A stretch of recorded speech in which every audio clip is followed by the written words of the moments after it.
Un anticyclone sur l'Atlantique Nord, à l'est duquel dégouline de l'air très froid d'altitude. Mais jusqu'où? C'est la grande question de ce décryptage météo numéro 47, qui a clairement été un des plus compliqués à réaliser pour moi depuis le début. J'espère donc que vous l'apprécierez. N'oubliez pas les pouces bleus, c'est important pour le référencement. N'oubliez pas de vous abonner avec la petite clochette pour être notifié les prochaines fois. C'est encore plus important. Mais sans plus attendre, plongeons-nous au sein de ce que l'hiver pourrait nous réserver ces prochains jours. Reprenons les choses où on les avait laissées lors du précédent décryptage, où je vous avais expliqué que au soir de Noël et les jours suivants, eh bien, un très bel effet de feu devait se développer sur le versant nord des Alpes et devait se propager vers le nord-ouest via le flux de sud-est qui favorise donc cet effet de feu. Et c'est ce que nous pouvons voir sur ce zoom des Vosges avec les maximales des températures du 27 décembre et nous pouvons constater que nous avons des maximales au-delà de 10 degrés sur les hauts sommets des Vosges. Vous avez notamment le 13,8 degrés ici dans une station que vous connaissez sans doute tous, qui est celle de Gérardmer et qui se situe vers 1200-1300 mètres d'altitude.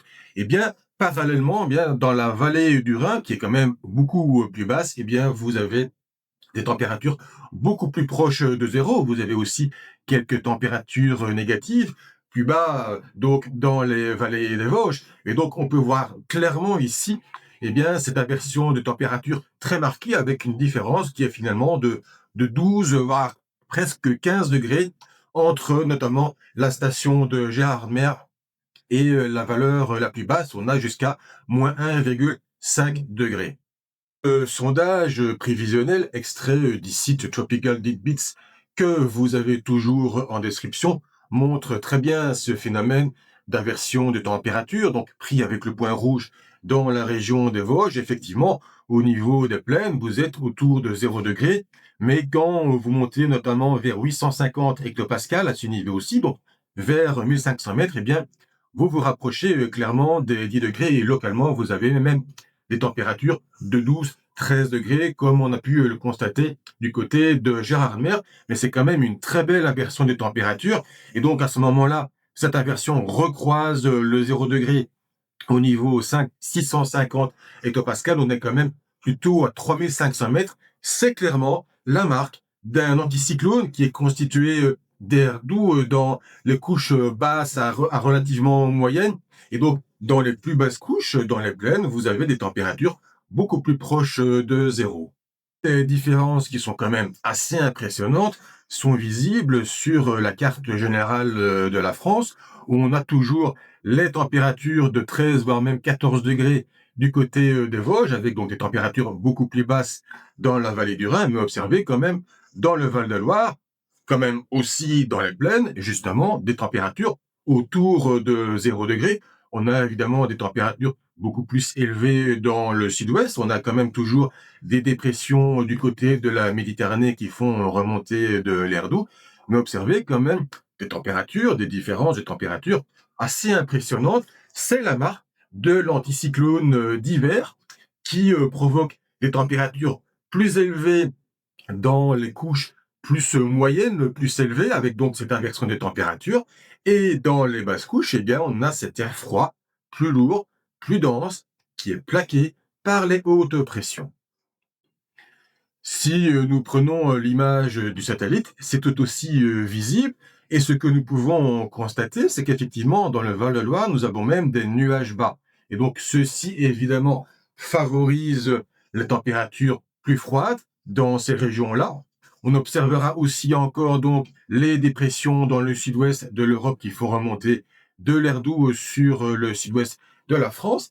Mais ce qui va nous intéresser maintenant, eh bien, c'est cette bande de nuages qui descend depuis la mer du Nord, qui a atteint donc dans la journée de samedi, eh bien, le nord des Pays-Bas. Et ceci est la marque d'un changement de temps qui a progressivement eu lieu dans le courant de ce week-end passé. Ce changement de temps est visible sur cette animation de la pression qui court depuis le vendredi après-midi jusqu'au samedi après-midi.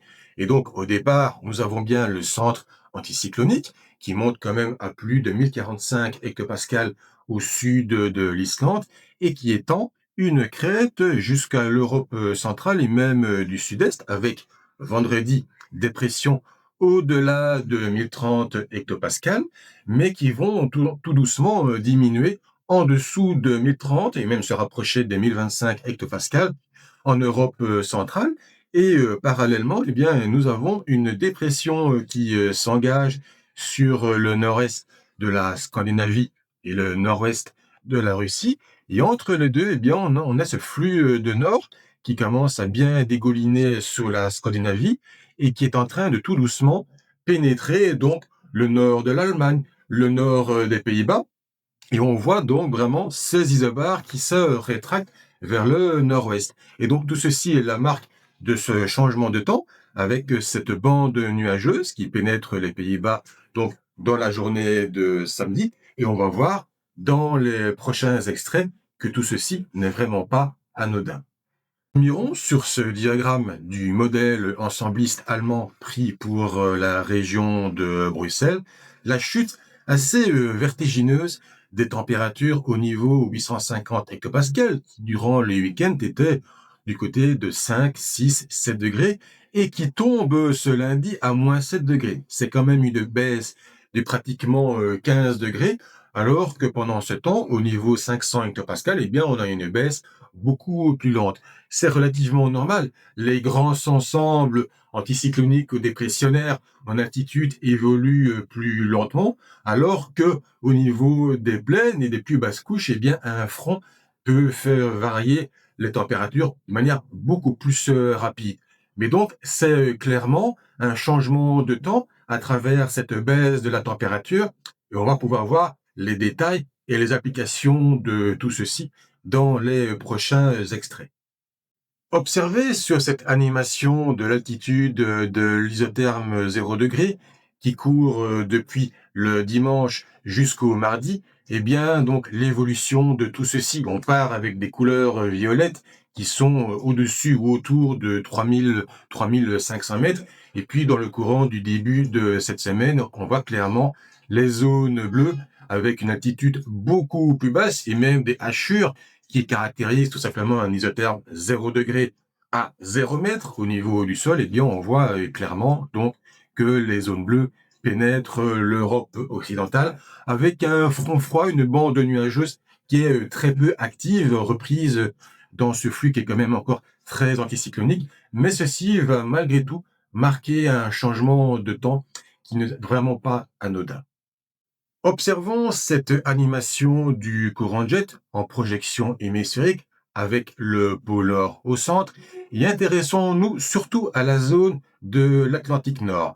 Nous avons effectivement d'abord le courant jet qui tend à plonger vers l'Europe centrale ainsi, mais ce qu'il se passe, c'est que nous avons un creux d'altitude du côté de Terre-Neuve qui tend à redresser le flux et à provoquer donc le rabattement d'un flux de nord sur l'Europe occidentale.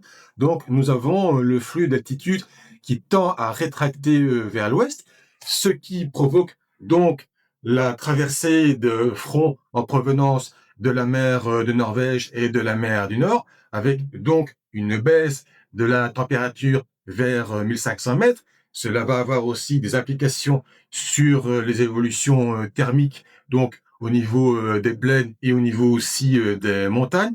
Et cela aura aussi des conséquences à plus long terme que nous allons aussi analyser. Observons pour bien comprendre la signification de ce passage en vent de nord, la simulation du supercalculateur allemand Icon pour la journée du samedi 27. C'est évidemment dans le passé, avec donc bien les températures autour de 0 degré dans le Val-de-Loire, mais les températures beaucoup plus positives du côté des Vosges et dans l'Ardenne belge. Et si nous allons maintenant, si nous prenons la modélisation pour ce mardi 30 décembre, eh bien, c'est vraiment le retour business as usual, comme on a envie de dire en anglais. Tout simplement, des températures bien négative dans les Vosges, clairement dans le bleu, et dans les plaines de Belgique et dans le Val-de-Loire, on est plutôt à 2, 3, 4 degrés, avec une température autour de 0 degré dans les hautes fanes de Belgique. Et donc tout ceci, c'est la marque du passage de ce front froid et de ce flux de nord qui a tout simplement battu en brèche l'inversion de température. Jusqu'à présent, ce décryptage météo est assez simple et les prévisions qui en découlent le sont aussi. Mais cela va nettement se compliquer à partir du 1er, 2 ou 3 janvier quand on regarde ce diagramme du modèle ensembliste version intelligence artificielle. Alors, pour les températures, au niveau 850 hectopascales qui détermine grandement les températures au sol, eh bien, les choses sont encore assez simples. On a la ligne rouge de la moyenne des scénarios qui tourne du côté de 3, 4, 5 janvier, entre moins 5 et moins 10 degrés, plutôt moins 7, moins 8, ce qui est quand même assez bas, il faut l'admettre, parce que si vous êtes par exemple à moins 4, moins 5 degrés, eh bien en gros, vous avez le gel permanent à partir de 500, 600 mètres. Et donc, si vous êtes à moins 7, moins 8, pourquoi pas à moins 9 degrés, eh bien, dans les plaines, vraiment, à 0, 100, éventuellement 200 mètres, eh bien, vous avez des maximales qui tournent autour de 2, 3, 4 degrés. Cela dépend évidemment du type de temps. Et c'est là où se situe le problème, parce que le type de temps, malheureusement, à partir du 2 janvier, est vraiment très incertain, parce que les températures au niveau 500 hectopascales qui déterminent l'instabilité de la masse d'air, eh bien, c'est vraiment beaucoup d'incertitudes que nous pouvons constater. Une marge d'erreur qui est de plus de 10 degrés, entre moins 25 et moins 35 à pratiquement moins 40 degrés. Et évidemment, c'est la différence entre un air qui est quand même encore assez stable et un air qui l'est beaucoup moins, avec une possibilité de fortes averses. Et si vous avez de fortes averses dans un air qui est quand même froid jusque dans les basses couches, eh bien, on peut avoir de la neige fondante, voire de la neige jusqu'en plaine. Et évidemment, si vous avez beaucoup d'averses, vous avez peu de soleil et les températures maximales s'en ressentent.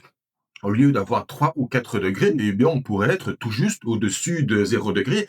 Et les matinées et les soirées, si vous avez des averses de neige, elles vont automatiquement s'accumuler, surtout avec l'effet d'isothermie qui pourrait en découler. Donc, nous allons tenter de voir un petit peu dans les détails ce que cela pourrait donner en termes de probabilité. Mais malheureusement, au moment de réaliser ce décryptage, ce dimanche, eh bien, il y a encore beaucoup d'incertitudes. J'aurais aimé apporter plus de certitude, mais cela risque d'être assez compliqué.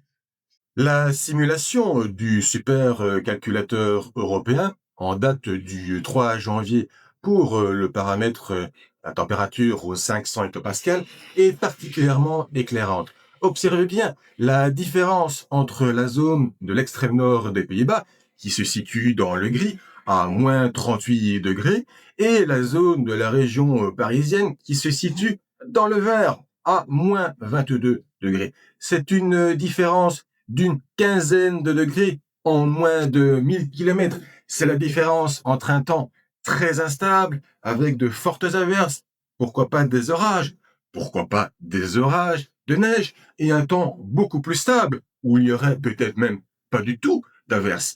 Et observez bien le poil à gratter qui se situe donc à l'ouest du Portugal et qui pourrait contrecarrer les velléités arctiques avec vraiment ces couleurs violettes en dessous de moins 40 degrés. Eh bien, ce grain de sable sous la forme de cette dépression à l'ouest du Portugal impulse un vent de sud à partir évidemment de la Méditerranée et qui pourrait donc empêcher cet air très instable de percoler jusqu'au vraiment le fin fond du Benelux et la France. Et donc évidemment, il faudra un peu attendre que tout ceci se décante dans les prochains jours pour savoir si le temps sera frais mais finalement assez stable ou encore plus frais voire froid, très instable avec potentiellement de fortes averses hivernales. Tentons d'entrer dans les détails et dans les probabilités en utilisant le modèle européen version intelligence artificielle et ses fameux quantiles, notamment le quantile 25%. Qu'est-ce que cela signifie? Eh bien, le modèle ensembliste européen contient 50 scénarios. Et si vous avez la carte avec le quantile 25%, cela signifie que 25% des scénarios sont plus froids que sur la carte que vous avez actuellement à l'écran. Et cette carte, pour le dimanche 4 janvier à 13h, c'est quand même pratiquement les maximales, eh bien, montre un isotherme qui passe par Bruxelles et Paris et qui recouvre au final un grand quart nord-est de la France, hormis certaines vallées. Maintenant, si nous allons sur une autre carte qui indique le quantile 75% et qui donc indique que sur cette carte, 25% des scénarios seraient plus chauds, eh bien, l'isotherme 0 degré se rétracte sur les premiers massifs environ à partir de 400-500 mètres. Et sur les plaines du nord-est de la France et de Belgique, eh bien, nous avons plutôt l'isotherme 2 degrés. Donc, c'est quand même la différence entre une tenue, une accumulation de neige quand même beaucoup plus certaine, de manière pérenne en journée sur les plaines donc de Belgique, de la moyenne Belgique et du grand nord-est de la France, et une tenue beaucoup plus incertaine ou qui serait limitée en soirée et en matinée. Mais malgré tout, le fait d'utiliser les quantiles 25 et 75% nous permet de dire que donc nous avons la moitié des scénarios, 50%, qui se situent sur les plaines de Belgique et du nord-est de la France, entre 0 et 2 degrés. Prenons maintenant les probabilités de cumul de précipitations de 10 millimètres ou au-delà jusqu'au lundi 5 janvier, selon le modèle ensembliste européen version intelligence artificielle. Eh bien oui, nous pouvons constater qu'il y a effectivement de l'instabilité, avec quand même des zones jaunes au-delà de 50% et même des zones rouges au-delà de 75%, ce qui indique qu'il tombera sans doute plus de 10 millimètres, notamment sur l'est de la Belgique, et que tout ceci pourrait quand même plutôt tomber sous forme de neige, avec une accumulation qui pourrait être assez intéressante. Je noterai aussi évidemment dans la Manche, avec la mer douce qui entrera en contact avec de l'air plus froid d'altitude, eh bien un risque relativement important d'averse sur les côtes de la Normandie que j'aurais tendance à surveiller. Mais ce qui va aussi et surtout m'intéresser par rapport à cette incertitude que j'ai montrée plutôt donc dans ce décryptage, eh bien, c'est que si nous prenons le cumul à plus de 25 millimètres, eh bien, évidemment, les probabilités se rétractent beaucoup vers le nord, beaucoup vers la zone où il y a un potentiel moins 35, moins 36, moins 38 degrés. On a même une zone, on voit un petit peu en jaune à plus de 50%, qui correspond quand même à celle que j'ai montrée plus tôt avec les moins 38 degrés. Donc, on voit quand même clairement qu'il y a une différence d'instabilité entre le nord des Pays-Bas et la région parisienne. Et on notera évidemment qu'avec cet air froid d'altitude qui descend sur la mer du Nord, eh bien, on a des probabilités en vert, voire un peu en jaune, d'avoir plus de 25 millimètres. Ici, j'étais néerlandais, eh bien, je surveillerais toute cette dynamique qui montre quand même qu'il y a une réelle possibilité d'avoir de fortes averses hivernales dans le courant de cette semaine et même peut-être de la semaine suivante. Si nous prenons maintenant le modèle ensembliste états-unien GEFS avec là aussi les quantiles 25 et 75% pour la hauteur de neige d'ici au lundi 5 janvier au petit matin, eh bien c'est assez maigre, hormis quelques centimètres. Alors on peut avoir quelques centimètres supplémentaires localement parce qu'il y a toujours un lissage, mais malgré tout ce n'est que quelques centimètres et 25% des scénarios sont encore plus maigres et que dire des massifs du nord-est de la France. Mais si nous allons dans le quantile 75%, eh bien les choses changent radicalement avec des couleurs orangées, roses sur l'est de la Belgique, le massif central, donc les massifs, les premiers massifs du nord-est de la France. Donc tout ceci nous donne quand même 10-15 centimètres d'ici donc au lundi 5 janvier, avec toujours ce fameux lissage. Et donc, en fonction des lignes d'averse qui sont évidemment imprévisibles à l'heure actuelle, eh bien, cela peut être encore un cumul plus conséquent. Et on observera qu'il y a aussi un cumul jusqu'en plaine. Évidemment, ce quantile, eh bien, favorise un gel plus permanent vers les plaines centrales de Belgique. Et donc, lors de lignes d'averse potentielles, très potentielles, qui passeraient en matinée et en soirée, mais même aussi à d'autres heures de la journée, on pourra avoir quand même un paysage bien blanchi. Mais donc, entre le 25 et les 75%, la moitié des scénarios, eh bien, c'est quand même une grosse différence avec beaucoup d'incertitudes. Et j'aurais aimé offrir plus de certitudes pour les amateurs de froid, de neige et toutes les personnes qui travaillent dans les stations de ski. En tout cas, malgré tout, j'espère que vous avez apprécié ce décryptage météo numéro 47. Évidemment, nous tenterons de décanter tout ceci sur les réseaux sociaux durant cette semaine. X et Blue Sky, si vous n'êtes pas encore inscrit, tout est en description. Tous les liens donc de ces sources sont en description. Et donc, je vous donne rendez-vous pour ce 5 janvier 2026, justement, pour le décryptage météo numéro 48. Peut-être que nous aurons en pleine offensive froide et neigeuse. Ça, il y a encore beaucoup d'incertitudes. Je vous donne rendez-vous en 2026 pour le premier décryptage de cette année 2026, qui, j'espère, sera très intéressante. Et d'ici là, passez un bon réveillon et donc à l'année prochaine. Salut!